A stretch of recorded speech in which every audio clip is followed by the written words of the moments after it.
Bonjour tout le monde, je suis vraiment désolé, je suis un petit peu fatigué. Alors c'est pour ça qu'on a avancé la séance.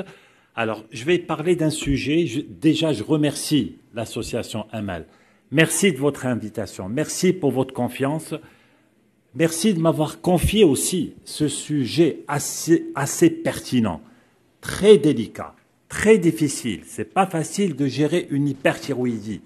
On a toujours l'impression que l'hyperthyroïdie, TSH basse, c'est bon, on va mettre en place une thérapeutique, un traitement, le plus souvent, les antithyroïdiens de synthèse. Non, non, non, non, non, ça se passe pas comme ça. C'est pas parce que vous avez une TSH basse ou une TSH effondrée que forcément, c'est une pathologie qui nécessite un traitement par les antithyroïdiens de synthèse. Non, loin de là, et vous allez voir tout de suite pourquoi.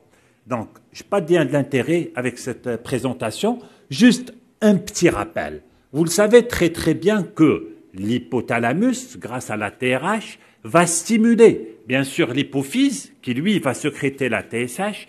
La TSH va se fixer au niveau de certains récepteurs des cellules thyroïdiennes pour fabriquer énormément de T4, et j'insiste sur ce point, ça va fabriquer beaucoup de T4 et très peu de T3. C'est pour cela que c'est pas important dans la pratique courante de doser la T3. La thyroïde, elle fabrique à peu près 20 à 25 microgrammes par jour de T3. Mais une thyroïde normale fabrique 100 microgrammes par jour de T4. Donc l'hormone, bien sûr, qui est la plus fabriquée par la glande thyroïde, c'est de la T4 qui, elle, dans le sang, va être transformée en T3. Et c'est la T3 qui est l'hormone biologiquement active. Donc ça, c'est important. Les hyperthyroïdies. Oui, c'est une pathologie beaucoup plus féminine que chez les hommes. D'ailleurs, on en voit 10 fois moins chez l'homme que chez la femme. Et quand vous avez une hyperthyroïdie, dans les 3/4 des cas, c'est une maladie de base d'eau. Donc, maladie de base d'eau, c'est la plus fréquente. Mais essentiellement chez les jeunes. Plus vous allez avancer vers l'âge, plus c'est les autres pathologies de l'hyperthyroïdie. Est-ce qu'il y a des facteurs pathogéniques? Oui. On sait que l'environnement intervient. Essentiellement, le stress, le tabac, l'alcoolisme. Il y a certains facteurs endogènes. Il y a même certains facteurs génétiques. Donc, et tout cet ensemble fait qu'une personne va faire une hyperthyroïdie et une autre, elle va pas en faire. Le thyroïdie, vous savez très très bien que ça veut dire que tout est dans la normale. Une TSH normale, une T4 libre normale et une T3 libre normale. Donc ça, c'est bien sûr le thyroïdie clinique. Je l'ai dit tout à l'heure, grâce à, bien sûr, quand une thyroïde, elle va s'emballer, elle va se mettre à trop travailler, elle va fabriquer énormément de T4 ou aussi de T3. On verra dans quelles circonstances. La TSH va être basse. La TSH va se fixer au niveau de certains récepteurs, donc fabriquer beaucoup de T4, libération de... Et la T3, la T4 se transforme bien sûr au niveau périphérique en T3 et ça va donner toute une symptomatologie. Il y a des facteurs il y a bien sûr des signes cliniques typiques de l'hyperthyroïdie, qu'elle soit base d'ovienne ou pas. Mais il y a des signes pathognomoniques de la maladie de base d'eau. On les verra tout à l'heure. Donc quelqu'un qui est en hyperthyroïdie, ça veut dire qu'il est en thyrotoxicose. C'est quelqu'un qui est irritable, c'est quelqu'un qui maigrit, c'est quelqu'un qui a une thermophobie. Donc c'est quelqu'un qui va trembler au niveau des extrémités. Donc tout ça, ce sont des symptômes, des signes d'une thyrotoxicose. Par contre, il y a des signes spécifiques de la maladie de base d'eau que vous connaissez tous. L'exophthalmie basedovienne, c'est-à-dire c'est l'œil qui sort. Donc, attention, je lance un message, je suis désolé, je vais prendre peut-être un peu plus de temps, parce que j'aime pas donner les choses à moitié, je suis désolé. Alors donc, l'exophthalmie, quand l'œil, elle sort, c'est pas parce que la TSH est basse, c'est pas parce que la T4 libre est élevée, c'est à cause des anticorps antirécepteurs de la TSH. Ça n'a rien à voir avec l'hyperthyroïdie en elle-même. La maladie de base d'eau est due à des anticorps antirécepteurs de la TSH. Ces anticorps qui se fixent au niveau thyroïdien se fixent également au niveau d'une graisse rétro-orbitaire. On a de la graisse derrière l'œil.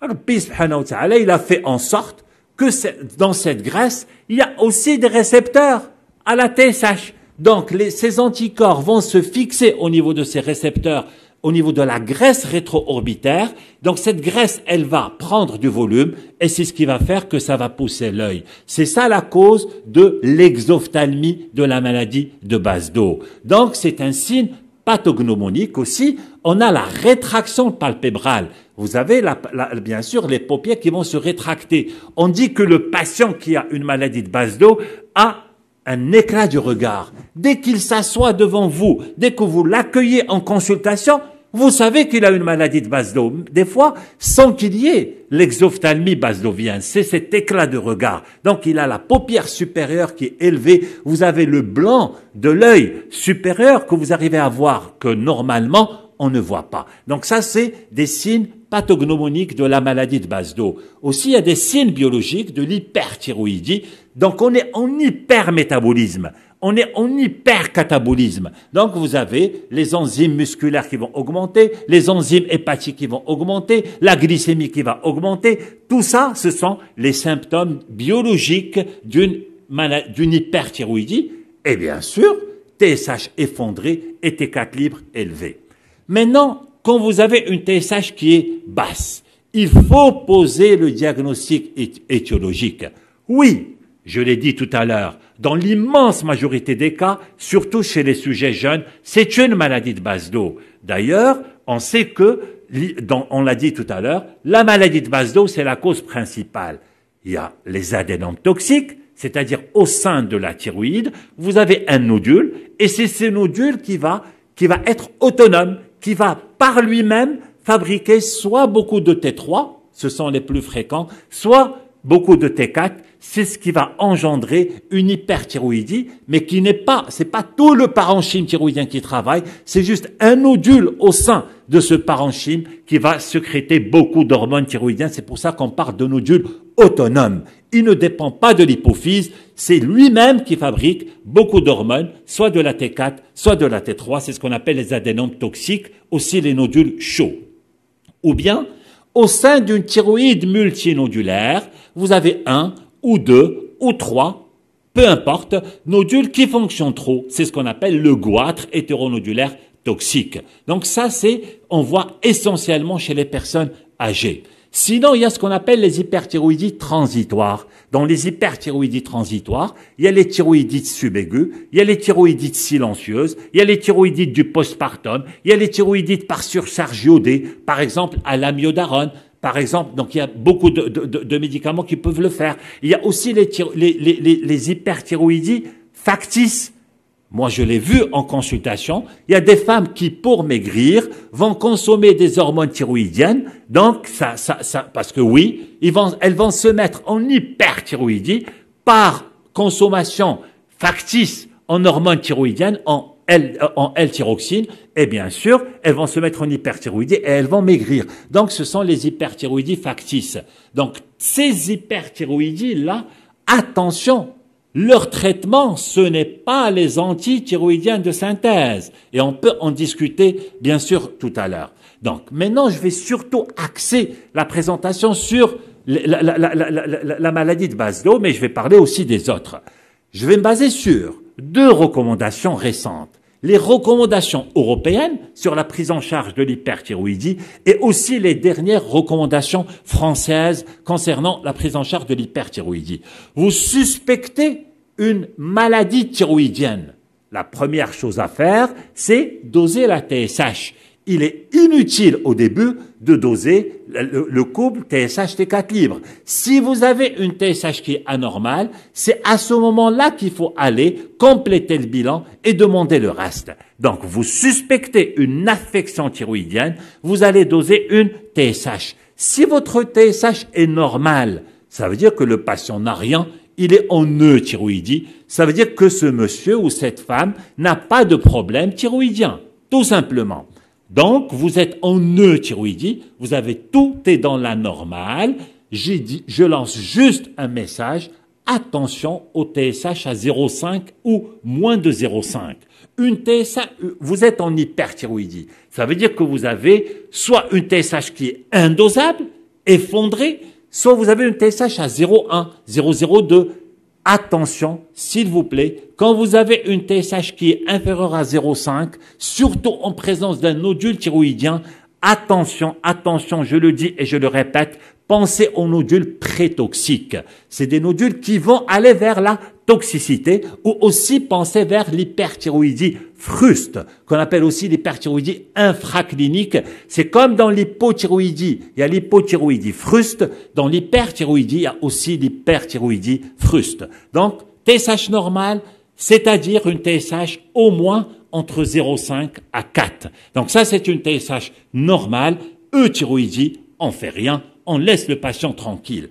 Si vous avez une TSH qui est basse, ou bien une TSH indosable, et d'ailleurs, je l'ai mentionné ici, soit elle est basse, soit elle est carrément indosable. Vous avez le laboratoire qui vous répond TSH à 0,2, TSH à 0,15, TSH à 0,03, ou bien il vous répond TSH strictement inférieur à 0,05. C'est ça, une TSH indosable. Dans ce cas, vous êtes en hyperthyroïdie.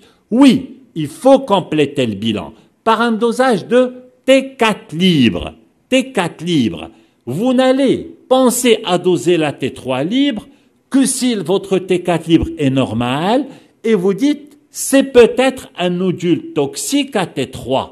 Là, à ce moment-là, vous pouvez. Ce n'est pas indispensable, ça ne sert à rien, parce que vous allez le deviner que c'est un nodule toxique à T3. À ce moment-là, vous allez compléter par l'imagerie ou bien par d'autres examens biologiques.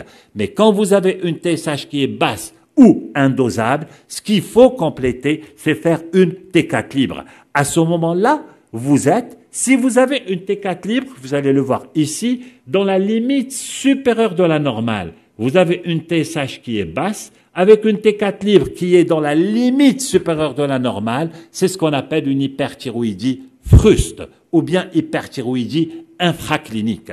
Maintenant, je l'ai dit, vous avez une TSH qui est basse, une T4 libre normale, et vous avez une forte suspicion, parce que vous avez à la palpation un nodule, d'un nodule toxique. Si jamais vous poussez les investigations et vous demandez la T3, vous allez la trouver élevée. C'est ce qu'on appelle les thyrotoxicoses à T3. Les thyrotoxicoses à T3 sont beaucoup plus fréquentes aux thyrotoxicoses à T4. Cela veut dire que quand vous avez un nodule toxique, le plus souvent, c'est un nodule qui, on l'utilise, qui crache de la T3 et pas de la T4. Donc ça, c'est les hyperthyroïdies, les thyrotoxicoses à T3. Et c'est ça une thyrotoxicose à T3. Vous avez une TSH qui est basse, dosable, pas vraiment indosable. Je le vois dans les WhatsApp des fois circuler. Beaucoup de médecins envoient WhatsApp. J'ai une patiente qui a une TSH à 0,4, une T4 libre qui est à la limite supérieure de la normale et j'ai un nodule. Il a l'échographe, il trouve un nodule ou plusieurs nodules. Est-ce qu'il traite, est-ce qu'il traite pas? Attention, ce tableau clinique est un tableau typique soit d'un goitre hétéronodulaire toxique, soit d'un nodule prétoxique, soit d'un nodule toxique. Oui, il faut compléter, si vous voulez être sûr, par une scintigraphie, confirmer la toxicité d'un des nodules pour pouvoir traiter et peut-être après opérer. Donc attention, ça c'est les pièges en matière d'hyperthyroïdie. Maintenant, si on veut avancer, vous avez une TSH qui est basse ou effondrée, avec une T4 libre élevée, une T3 libre élevée, ça c'est classique, c'est facile, TSH effondrée, hormones périphériques élevées, il n'y a rien à rajouter, c'est une thyrotoxicose, c'est une hyperthyroïdie, et c'est ça son schéma. TSH effondré et les hormones périphériques qui sont élevées, c'est l'hyperthyroïdie classique. Je l'ai dit tout à l'heure, vous avez l'hyperthyroïdie fruste, vous avez l'hyperthyroïdie classique, vous avez la thyrotoxicose à T3 qui est plus fréquente, il y a aussi la thyrotoxicose à T4, mais c'est beaucoup plus rare, c'est-à-dire que c'est des nodules toxiques ou des nodules prétoxiques qui fabriquent par eux-mêmes de la pure T4, mais ils sont beaucoup moins fréquents que les nodules à T3. Maintenant, pour le diagnostic, Pour le diagnostic, les études ont bien démontré que la biologie, vous avez besoin de deux choses, de TSH et de T4. Vous n'avez pas besoin de la T3. En matière d'imagerie, vous avez besoin soit de la scintigraphie, soit bien sûr de l'échographie. Et vous savez, aujourd'hui, l'échographie a dépassé de loin. Si on fait de la bonne échographie cervicale, on peut s'en sortir sans avoir recours à la scintigraphie. Le diagnostic dans une étude française, donc j'aime bien la mentionner parce que ça a été mené par mon maître, le professeur Philippe Caron.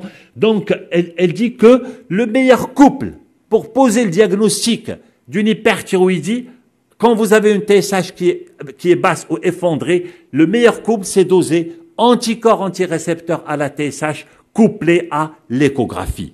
Et vous l'avez compris, une TSH qui est effondrée, la première chose à faire, ce n'est pas les anticorps anti-TPO. Ça ne sert à rien. S'il vous plaît, ne demandez plus d'anticorps anti-thyroglobuline à quelqu'un qui a une thyroïde en place. C'est les anticorps anti-récepteurs de la TSH, qu'on appelle aussi les TRAB, qu'on appelle aussi les TRAC. Quand vous avez des anticorps anti-récepteurs de la TSH qui sont positifs, c'est une maladie de base d'eau. C'est indiscutable. Quand vous avez des anticorps antirécepteurs de la TSH qui sont négatifs, avec une TSH qui est basse, à ce moment-là, vous avez trois diagnostics. Soit c'est un nodule toxique ou goitre hétéronodulaire toxique, soit c'est une thyroïdite subaiguë ou aiguë ou ce que vous voulez. Donc, attention, je le répète ici, quand vous avez une thyroïdite subaiguë ou aiguë ou silencieuse, ce n'est pas les antithyroïdiens de synthèse qu'on utilise. Donc ça, c'est pour le traitement. Maintenant, l'échographie. Vous savez très très bien, l'imagerie va vous dire est-ce qu'il y a des nodules ou pas. Attention, des nodules qui dépassent les 2 cm, parce qu'aujourd'hui, ce n'est pas forcément la chirurgie. On peut opter pour une irathérapie si vous avez des nodules qui sont moins de 2 cm. Si vous avez des nodules qui font plus de 2 cm, à l'euthyroïdie, le patient ne veut pas se faire opérer, surtout s'il est âgé. Vous pouvez faire la cytoponction, les analyser, s'assurer que c'est bénin, parce qu'on sait que plus de 99% des nodules chauds sont des nodules bénins. On doit s'assurer que c'est des nodules bénins et par la suite proposer une irathérapie au lieu de proposer une chirurgie. Donc, vous avez des nodules qui font de moins de 2 cm, c'est facile. Plus de 2 cm, là, ça va discuter sur la prise en charge thérapeutique. Donc ça, c'est une scintigraphie, ça, c'est un nodule toxique, ça, c'est un goitre hétéronodulaire toxique, ça, c'est une maladie de base d'eau, ça, c'est une scintigraphie normale, ça, c'est une scintigraphie blanche. Donc, on a une scintigraphie blanche quand vous êtes bien sûr, quand vous avez une thyroïdite. Alors, maintenant, l'échographie, donc je vais le passer rapidement, donc je ne vais pas m'attarder sur l'échographie pour gagner du temps. Vous savez très très bien que dans la maladie de base d'eau, c'est très important. Oui, vous pouvez avoir ces thyroïdes infernaux, c'est-à-dire ces thyroïdes où il y a, bien sûr, elle est hypervascularisée, mais dans certaines thyroïdites, vous pouvez avoir cet aspect. Ce qui tranche, c'est de calculer la vitesse circulatoire de l'artère thyroïdienne. C'est ce qui vous permet de dire est-ce que le patient a une maladie de base d'eau ou pas. Donc, il faut bien sûr un opérateur bien entraîné pour mesurer cette vitesse circulatoire de l'artère thyroïdienne. La conduite thérapeutique, ça c'est les recommandations européennes. Les Américains, que ce soit en Amérique du Nord, c'est-à-dire les États-Unis ou le Canada, la prise en charge de l'hyperthyroïdie, elle est différente. Maintenant, en Europe, la prise en charge, elle est codifiée. Je le dis, 1 + 1 = 2. Il faut suivre ces recommandations. Les gens qui n'ont jamais reçu de traitement, vous allez les traiter, bien sûr, par les antithyroïdiens de synthèse. Soit, ici, au Maroc, on a les deux. On a, bien sûr, le thiamazole, donc c'est l'équivalent du méthimazole. Le nom commercial, c'est le tyrosol. Ou bien on a le carbimazole. Le seul qui existe au Maroc, c'est le dimazole. Donc c'est les deux puissants antithyroïdiens de synthèse qui existent partout dans le monde. Chez l'adulte, le traitement, c'est 18 mois. Chez l'enfant, le traitement, c'est 36 mois. Il faut, bien sûr, faire ces 18 mois de traitement. Donc ça, c'est important. Les antithyroïdiens de synthèse, je l'ai dit, au Maroc, on a le tyrosol, c'est du thiamazole, et les recommandations vous disent que le thiamazole est meilleur que le carbimazole. On a un seul dosage au Maroc, c'est le 10 mg. Le carbimazole, on a un seul dosage au Maroc, le dimazole, c'est le 10 mg. Donc, les deux autres, ce sont des dérivés, bien sûr, uracile. Donc, ces dérivés, on a le PTU, le propylthiouracile, c'est le Propilex. C'est lui qu'on utilise chez les femmes enceintes et n'existe pas au Maroc. Ou bien vous avez le Basden, ça aussi, ça n'existe pas au Maroc, c'est le benzylthiouracile. Donc, ces deux derniers, bien sûr, antithyroïdiens de synthèse, sont moins puissants, beaucoup moins puissants que les autres. D'ailleurs, vous allez constater que 20 mg de néomercazole, c'est-à-dire 20 mg de dimazole, c'est l'équivalent de 15 mg de tyrosol. Donc, le tyrosol est plus puissant que le dimazole. Mais, regardez, c'est 8 comprimés de Basden. Donc, vous voyez que les deux antithyroïdiens de synthèse les moins puissants, c'est pour ça, c'est ce qu'on utilise chez les femmes enceintes, c'est le propylthiouracile et le Basden. Les plus puissants, c'est les deux premiers, et on les a au Maroc. Maintenant, quand vous traitez, attention, la surveillance du traitement est indispensable. S'il vous plaît, il faut dire à votre patient, si vous avez un urticaire qui apparaît, si vous commencez à vous gratter, si vous avez des arthralgies, si vous avez une fièvre qui apparaît, si vous avez une sensation d'angine, attention, il faut arrêter le traitement en urgence et faire une NFS en urgence. Alors, parce que c'est des médicaments qui peuvent entraîner carrément une agranulocytose. Oui, vous pouvez observer une neutropénie. D'ailleurs, dans l'hyperthyroïdie en elle-même, elle donne une neutropénie. Donc, n'ayez pas peur. Quand vous démarrez le traitement, cette neutropénie peut s'arranger avant le traitement, mais surveillez essentiellement les polynucléaires neutrophiles. Donc, quand vous avez un syndrome infectieux, c'est ce que j'ai dit tout à l'heure, ou allergique, il faut demander, et attention, il faut arrêter les antithyroïdiens de synthèse dès que vous avez des polynucléaires neutrophiles inférieurs à 1000. Leur prescription devient complètement contre-indiquée quand ça descend en dessous de 500. Donc ça, c'est un message très important pour la surveillance du traitement. Donc, il y a le traitement symptomatique, ce sont les bêta-bloqueurs. Des fois aussi, on rajoute des anxiolytiques. Les bêta-bloqueurs, il faut donner des bêta-bloqueurs non cardiosélectifs. Pourquoi on donne les bêta-bloqueurs? Oui, il y a la tachycardie, mais s'il vous plaît, attention, il n'y a pas que ça. Les bêta-bloqueurs non cardiosélectifs, ils bloquent la conversion de la T4 en T3. Ils bloquent la conversion de la T4 en T3. Donc, je réduis la concentration de T3, je réduis la concentration de l'hormone biologiquement active, donc je réduis mon hyperthyroïdie. C'est très important. Il faut les donner les 15 premiers jours s'il n'y a pas de contre-indication. L'antithyroïdien de synthèse que vous donnez ne va pas agir le premier jour, le deuxième jour. Il ne va commencer à agir que 2 semaines après. Parce que pour qu'un antithyroïdien de synthèse puisse agir, il doit s'accumuler en intrathyroïdien. C'est une molécule qui va aller au niveau thyroïdien, elle va s'accumuler en intrathyroïdien et c'est à ce moment-là qu'elle va commencer à agir. Donc le patient ne va pas voir une amélioration si vous donnez un antithyroïdien de synthèse seul qu'au-delà de 15 jours. C'est pour ça qu'il faut accompagner le traitement au début par des bêta-bloqueurs et des fois aussi un anxiolytique. Donc oui, donc méfiez-vous des contre-indications donc que vous connaissez très très bien. Maintenant, le choix du traitement. Aujourd'hui, on peut opter soit vers pour un antithyroïdien de synthèse, soit la chirurgie, soit l'iode radioactif. Alors, les 3 modalités de traitement, il faut les discuter avec le patient. Un patient en face de vous, vous allez lui dire, voilà les 3 éventualités de traitement. Et c'est un choix que vous allez faire avec votre patient. Est-ce que vous allez partir sur un traitement de 18 mois? Le traitement de 18 mois, il a 70% de chances que ça marche s'il est bien conduit, bien sûr. Soit vous allez opter vers la chirurgie une fois le thyroïdie atteinte, soit vous allez opter vers une irathérapie et on verra tout à l'heure quand. Regardez, selon le continent, Aux États-Unis, le traitement de première intention, on le voit mieux là, le traitement de première intention en cas d'hyperthyroïdie, c'est mettre le patient rapidement en euthyroïdie par un antithyroïdien de synthèse, puis proposer de l'irathérapie.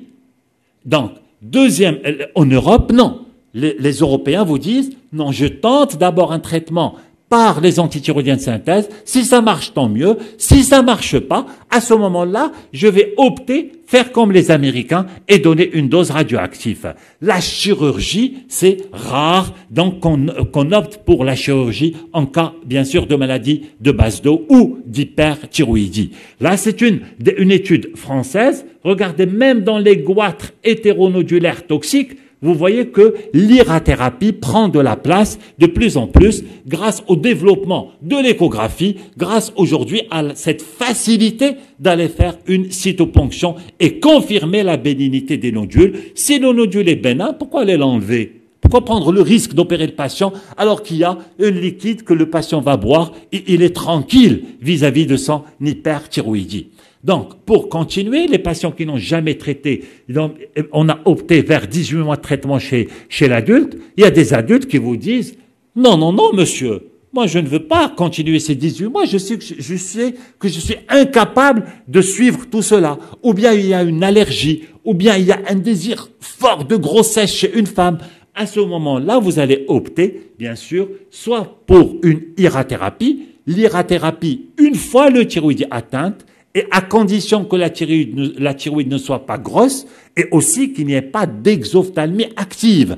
Si vous donnez de l'iode radioactif chez quelqu'un qui a une exophtalmie active, vous risquez de l'aggraver. Attention, il ne faut pas qu'il y ait bien sûr d'exophtalmie active. Il y a un score qui vous permet de calculer est-ce que l'exophtalmie est active ou pas. À ce moment-là, c'est de l'iode radioactif qu'il faut donner, bien sûr.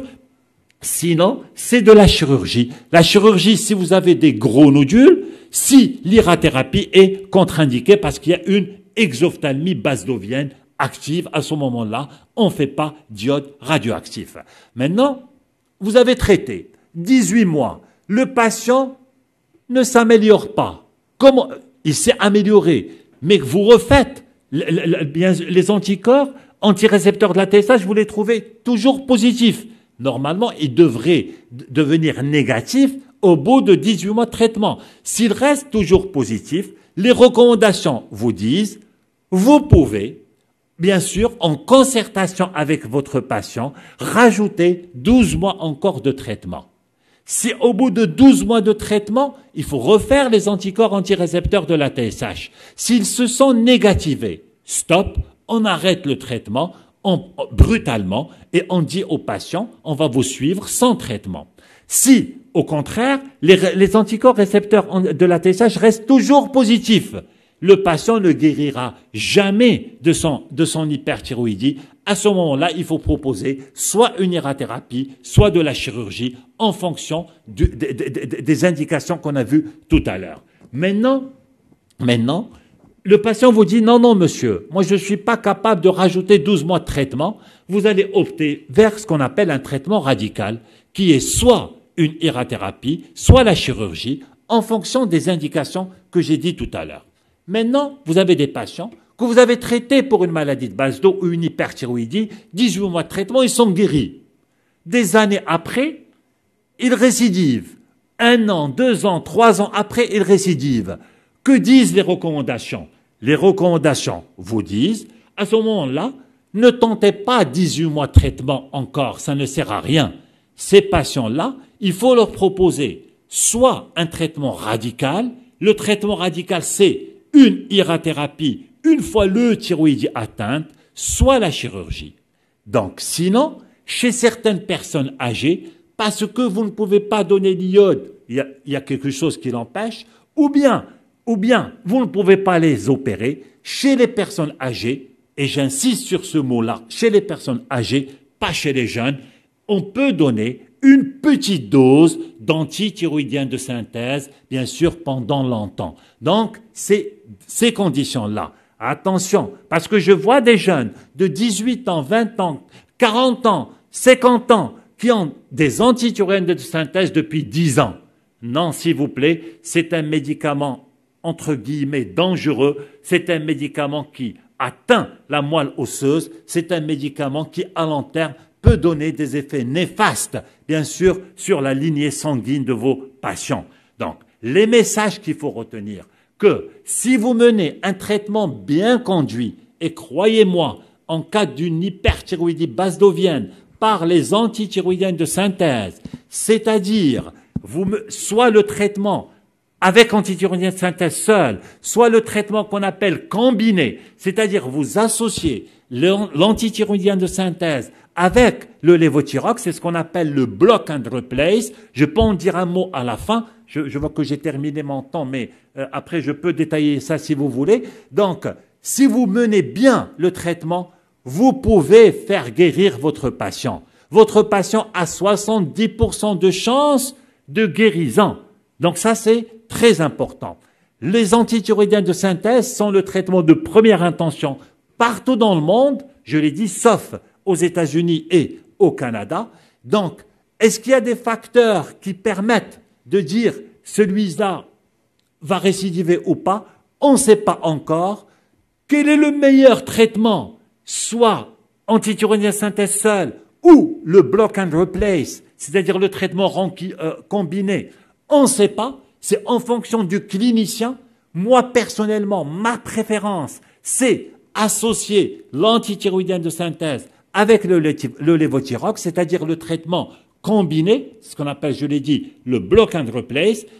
Comment je bloque ma thyroïde par l'antithyroïdienne de synthèse, c'est-à-dire j'induis une hypothyroïdie à mon patient et je rajoute, bien sûr, le lévothyrox. Le lévothyrox, c'est de la pure T4 libre, donc au lieu que la thyroïde ne la fabrique, je la donne par la bouche et je bloque ma thyroïde par l'antithyroïdienne de synthèse. C'est ça le principe du block and replace. Donc ça, c'est en fonction du clinicien. C'est le médecin. Quelle est la facilité de gérer le traitement? On peut en discuter à la fin parce que c'est intéressant. Sinon, vous pouvez aller avec l'antithyroïdienne de synthèse seule, sans associer, bien sûr, le lévothyrox. Donc ça, c'est en fonction du clinicien. La récidive, oui, plus l'âge est élevé, plus le risque de récidive est important, mais le risque de récidive est essentiellement lié à 2 points.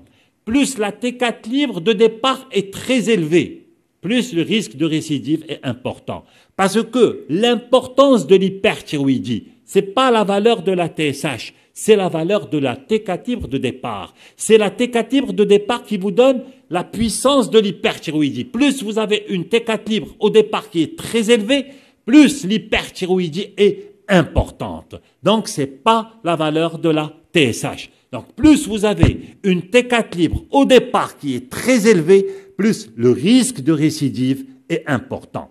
Maintenant, le taux d'anticorps antirécepteurs de la TSH, quand il est élevé, très élevé, quand il dépasse 12 au début de la maladie, le risque de récidive est important. Attention, un petit message, et je m'arrête, s'il vous plaît. Attention, attention, je le dis et je le répète. J'ai vu des patients qui ont un taux d'anticorps antirécepteurs de la TSH à 2, à 2,5. C'est un taux d'anticorps anti-récepteurs de la TSH qui est faiblement positif. Ça ne veut pas dire qu'il a une maladie de base d'eau.